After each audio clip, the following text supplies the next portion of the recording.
नमस्कार. आज आपण शिकणार आहोत कर्मणी प्रयोग.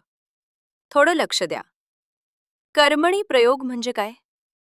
जेव्हा वाक्यात क्रियापद हे कर्त्यानुसार नाही तर कर्मानुसार बदलते, तेव्हा तो कर्मणी प्रयोग असतो.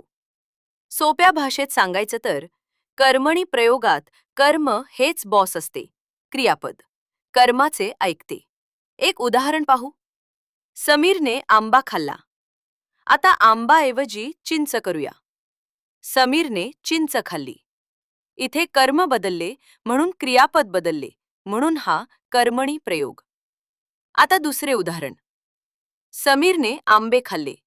पुन्हा तेच, कर्म बदलले, क्रियापद बदलले. आता एक महत्वाची गोष्ट. समीर ऐवजी सीता केले. सीताने आंबा खाल्ला. इथे क्रियापद बदलले का?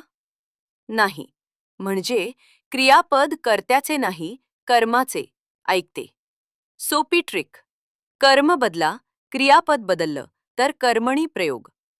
आता तुमच्यासाठी प्रश्न. तिने गाणे गायले. हा कोणता प्रयोग? कमेंट करा. आणखी एक प्रश्न. शिक्षकांनी कविता शिकवली. इथे क्रियापद कोणामुळे बदलले?